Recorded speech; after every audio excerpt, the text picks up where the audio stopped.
Hey guys, Wolfz Reign here. Today I'm going to do a little bit of different gameplay style than what I normally do. Unfortunately, this is not a live feed, so definitely be sure to comment below, and I think it will only be for YouTube and Facebook. I will try to get it on Twitch and Mixer eventually, but I'm using my Logitech platform right now to record this because I'm not exactly sure how to go about setting it up yet. I'm still learning that aspect for the PC. For Twitch and Mixer. So, with that being said, this is a particular game that I'm sure a ton of y'all are familiar with. Some of y'all may not be. It is called Magic the Gathering. And it started out as a card-based game back in the 80s? Maybe further back? Not exactly sure when. I think it might have been 90s. I think it's further. I don't know. I honestly don't know when it started. I just know it's what caused Yu-Gi-Oh! And Pokemon and all the other stuff to take off.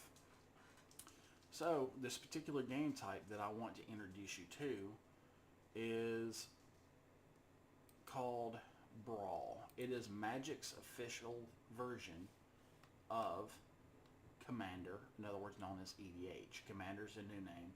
Elder Scroll Dragon was the old name, EDH. And I like it. It's pretty basic. This is not exactly like Commander or EDH by no means. Commander and EDH are allowed to have up to 100 cards. And other than that, the rules are pretty much the same. So, basically, this is one of my favorite decks right here. We're going to go into it. I'm going to do a brief deck tutorial. This is my main characters. Kenrith, the Returned King. You can see all his abilities there. He is pay one red mana, target creature gains trample and haste until end of turn. Pay one colorless, one green mana. Put one counter on there. Pay two colorless, one white mana. Target player gains 5 life. Pay 3 colorless. Target and 1 blue, and target player draws card. Pay 4 colorless and 1 black. Put target creature card from graveyard into battlefield into its owner's control. All of these are very beneficial in this deck. I really like this deck. Also, we have right here, this is a card draw. Yes, he is a little expensive, but you can get him out as 1 drop and can kind of, use him as a blocker if need be because he's not a main character. Once you get the mana up, you can draw limited amounts of cards as long as you've got the mana to spend. Then, of course, you've got this to get for your mana draw. Open the gates. Grateful. Pardon, my pronunciations are kind of off. Penetration. I could be wrong on that. And then Marty for the Cause. That is a great one. This is definitely a proliferate deck. If you know anything about proliferate, it's a great concept. And then proliferate, draw card. And this right here will allow me to pretty much exile a character while using it as a blocker. That's what I use it for. Say somebody's attacking with a big creature and I got a creature with less power and I don't want him to die, but I want him to block that creature. Well, as long as that creature doesn't have trample, this card comes in handy.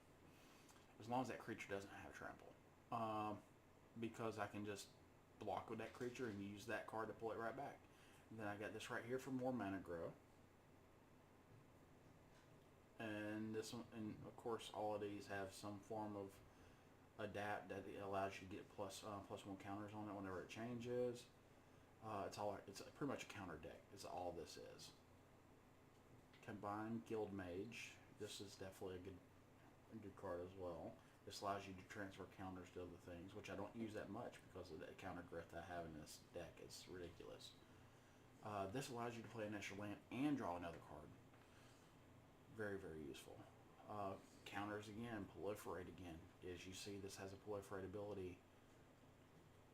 This is the Merfolk Skydiver. He is definitely a great asset to this. And Ascendancy, sorry. Y'all know what that means. I get to put counters on target creatures I control. Whenever one or more counters is put on creature, put that many on this particular card. If I have X amount on this card, X amount of counters on this card, I win the game. 20 or more. Same thing. He deals damage, gives proliferate. Put a counter on it, give it proliferate. A lot of great cards in here. Everything's to deal with proliferate.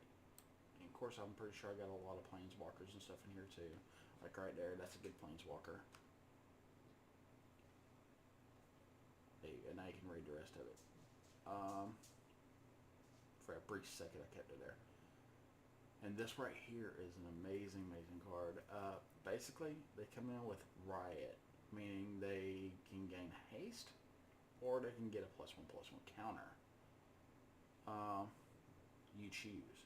I choose the counters because that's what my deck's about. Put a counter on each creature you control, gain 1 life for each creature you control. Once I have a ton of creatures, I can just do that.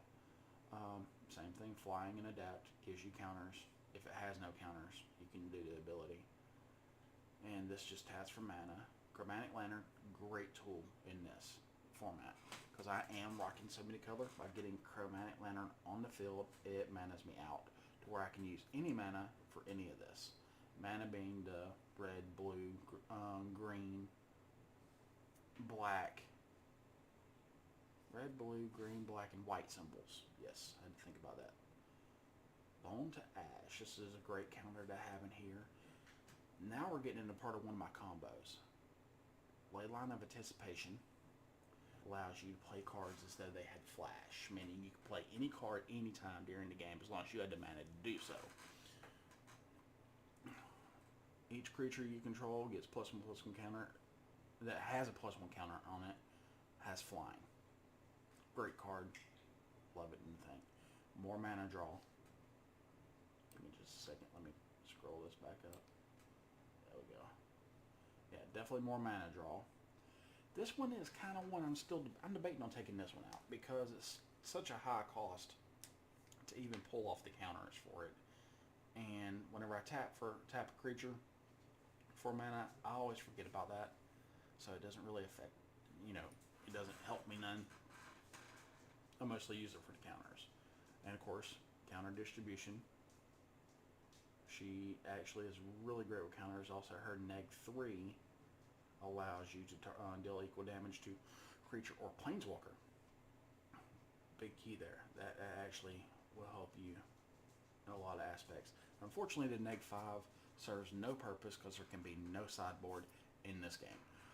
So that's out the window. Now this is the other half of, what was it? Leyline of Anticipation. This is the other half.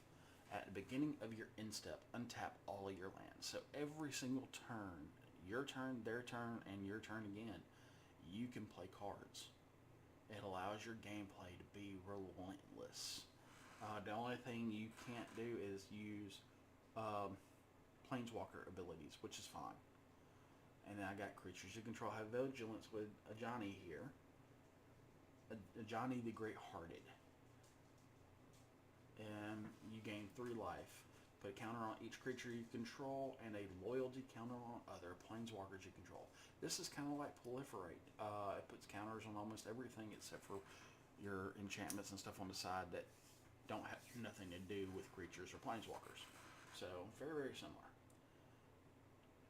And then there's this card, Collector of Tales. I cannot pronounce the other name. I'm not going to mutilate it because I really like this card. Spells and abilities your opponent control can't cause you to discard or sacrifice permanents. Great to have on the field. Fantastic to have on the field. It's +1. I don't really care for its +1. You reveal 4 cards. You get to choose a card from it.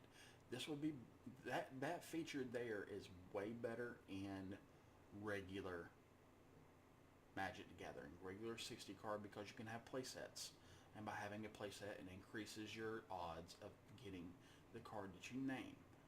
So if I do that ability, usually it's just to get cards in my graveyard, and also to up it whenever I don't have anything proliferating on the field, because proliferate boosts the counters for the planeswalkers as well.